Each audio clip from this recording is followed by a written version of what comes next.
Hello friends, welcome to today's daily devotion. I'm reading to you from the Gospel of Matthew, the second chapter, starting in verse 7 and reading through verse 12. Hear now these words. Then Herod called the Magi secretly and found out from them the exact time the star had appeared. He sent them to Bethlehem and said, "Go and search carefully for the child. As soon as you find him, report to me, so that I too may go and worship him." After they had heard the king, they went on their way. And the star that they had seen when it rose went ahead of them until it stopped over the place where the child was. When they saw the star, they were overjoyed. On coming to the house, they saw the child with his mother, and they bowed down and worshipped him. Then they opened their treasures and presented him with gifts of gold, frankincense, and myrrh. And having been warned in a dream not to go back to Herod, they returned to their country by another route.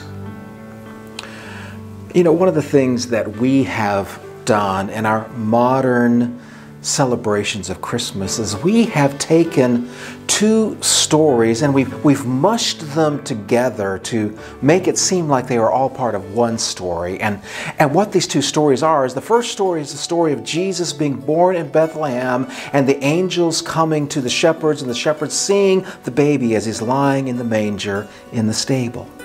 Then the second story is the part that I just read today, which is about these magi coming and finding Jesus and worshiping him. But the reason that I don't see these as being the same story is that I think there's a significant time gap between the story out of the Gospel of Luke and this story out of the Gospel of Matthew.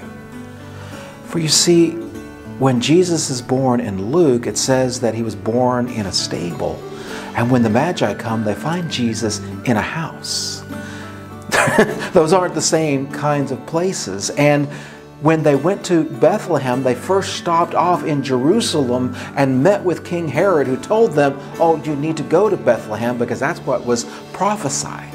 Well, the only reason that Herod knew that was because he had to go back to the scribes and ask them what the story was. My friends, we know what the story is because we live on this side of the experience.